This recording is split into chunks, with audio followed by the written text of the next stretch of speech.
proceder a hacernos una antena tipo Zeppelin, una antena que simplemente con un hilo podremos transmitir en una determinada banda, eso sí son antenas monobanda, de una manera muy eficaz y con una ganancia bastante importante, una ganancia de 2,1 dB. Bueno, vamos primero a empezar con un poco de teoría. Una antena tipo Zeppelin se conecta simplemente a un extremo del hilo. Son las típicas antenas verticales que se suelen comprar para CB, pues es ese tipo de antena. Lo que pasa es que nosotros la vamos a montar con un hilo. Es más, no es más que un dipolo, pero en vez de conectarlo en el centro, que tendría una impedancia aproximada de unos 75 ohmios, o a una tercera parte, como se hace en una antena Arduino, que tendría una impedancia aproximada de unos 300 ohmios, vamos a conectarlo a un extremo. Tenemos una ganancia aproximada de unos 9000 ohmios. Arriba, 1000 ohmios arriba, 1000 ohmios abajo, la impedancia ahí va a ser una impedancia bastante diferente respecto a la del transmisor. Entonces vamos a tenerle que hacer un acoplador de impedancias. El acoplador de impedancias se lo vamos a hacer con un condensador variable y una bobina.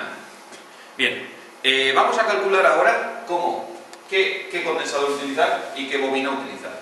Bueno, en el ejemplo que vamos a ver luego montado, vamos a utilizar un condensador de 80 picofaradios y vamos a calcular una bobina. Bueno, para calcular la bobina, lo que necesitamos saber es el diámetro o en su defecto el radio. Necesitamos saber la longitud que va a tener esa bobina. Como las espiras van a estar pegadas una a la otra, la longitud de la bobina va a ser el diámetro del hilo que utilicemos por la cantidad de espiras que vayamos a emplear.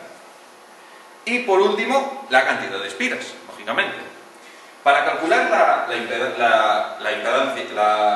la inductancia de la bobina, vamos a utilizar esta fórmula. Es una fórmula reducida y ya desarrollada. Simplemente vamos a necesitar el número de espiras, el radio de la bobina en centímetros y la longitud de la bobina también en centímetros. Esta fórmula está reducida para un núcleo de aire, o sea, de impermeabilidad 1. Si utilizáramos ferrita, pues creo que, bueno, si utilizáramos ferrita, la impermeabilidad sería otra. Bueno. Porque eso es la permeabilidad magnética del vacío. Eso es uno, simplemente es un aire. La ferrita creo que tiene una impermeabilidad de 10, creo recordar ahora mismo así de cabeza. Bueno, este adaptador de impedancias, si os fijáis bien, es un circuito LC. ¿Y qué pasa con los circuitos LC? Que resuenan a una determinada frecuencia. Entonces, la frecuencia de resonancia a la que va a resonar ese circuito LC va a ser determinada por la fórmula de la frecuencia de resonancia.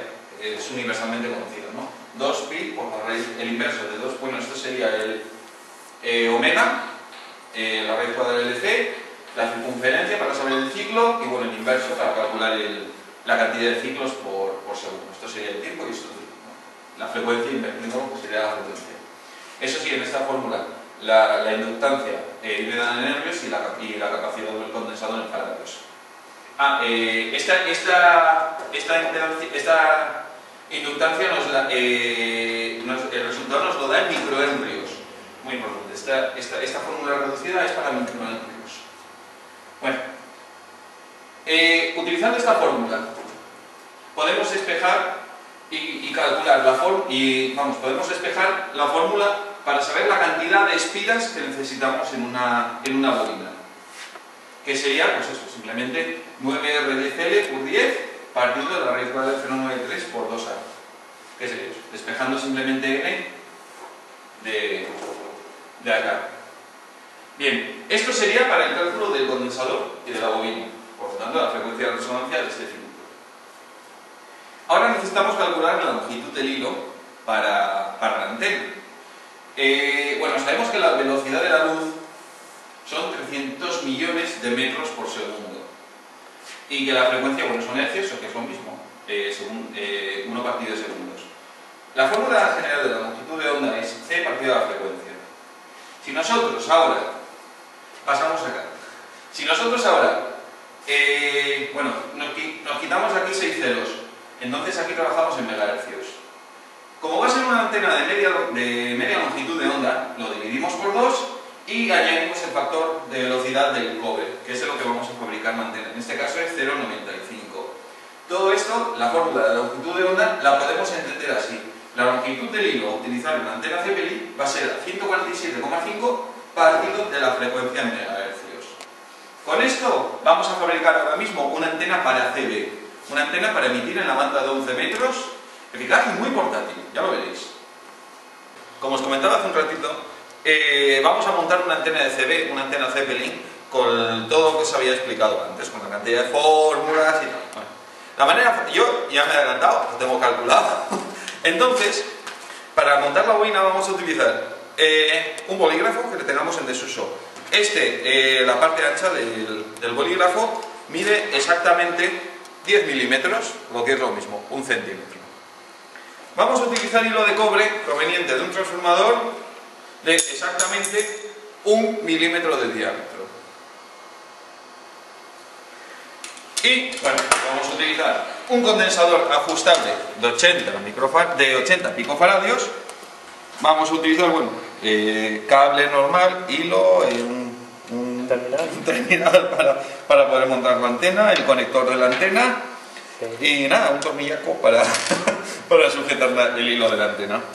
Vamos allá. Bueno, entonces, ahora, según los cálculos que he hecho, para hacer resonar la antena en 27,49 MHz, ya que podemos utilizarla hacia abajo y hacia arriba, es una frecuencia bastante central, necesitamos arrollar 12 espiras de este hilo en este núcleo de aire. Bueno, pues con esto y el condensador lo vamos a montar en nada, cuestión de segundos.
Que ya tenemos terminado el adaptador de impedancias y filtro, vamos a calcular la longitud del hilo que vamos a utilizar. Habíamos dicho que era una antena para CB. Entonces, yo ya tengo hecho el cálculo según esta fórmula, y para la CB nos hace falta un hilo de 5,36 metros, 536 centímetros. Vamos a dejarlo un poquito más largo, porque así luego con el flowímetro, con el medidor de estacionarias, vamos a poder recortar al final del hilo para ajustar la longitud exacta y tener 1 de estacionarias, o sea, relación 1:1. Y nada, con esto, y recordamos, ajustamos el condensador variable que teníamos aquí enfrentado en el agujero hasta que consigamos el máximo ruido en el receptor, que sería la manera fácil de saber esos 39 picofaradios que tengo yo calculados para las 12 espiras en el centímetro de diámetro con 1 milímetro de diámetro de hilo. Habíamos utilizado un condensador ajustable, como acabáis de ver en el vídeo. Bueno, este condensador, el problema que tiene es que no vamos a poder emitir con mucha potencia, ya que lo tenemos directamente en la línea de transmisión del transmisor, la redundancia. Entonces, podríamos emitir con unos 5 o 10 vatios. Hablaríamos de un equipo de los llamados QRP. Si queremos emitir con más potencia, podemos utilizar un condensador variable de los de receptor de onda media, por ejemplo, que ya tienen una mayor separación, y ahí ya estaríamos hablando de varias decenas de vatios, incluso centenas de vatios. Y si ya queremos emitir ya a lo bestia, con equipos ya con amplificadores potentes, debemos de cambiar el condensador por uno de aire de los antiguos receptores de onda corta, que tenían una separación entre hojas bastante grande y por lo tanto una tensión de corte bastante alta también. Bueno, y nada, con esto 5,36 metros de hilo nos podemos ir. Ah, eso sí, es muy importante. Si la colocamos horizontal, el hilo, tendremos una antena direccional hacia donde esté orientada. Y si la ponemos vertical, colgada de un árbol, o si nos llevamos un mástil, una caña de pescar, cualquier cosa, pues tendremos una antena omnidireccional, eso sí. A sabiendas de que vamos a tener menos ganancia que con la direccional. Pero bueno, ya veis, con una cosa muy sencilla de hacer, una bobina, un condensador e hilo, tenemos una antena para CB, o bueno, podemos calcularla para otras bandas, muy sencilla de hacer. Bueno, con esto, Mick en la cámara dirigiendo el vídeo, EA1 Hotel Lima Romeo, yo Dani, EA1 India Eco. Con esto y un bizcocho, hasta el adoctrinador de la semana que viene.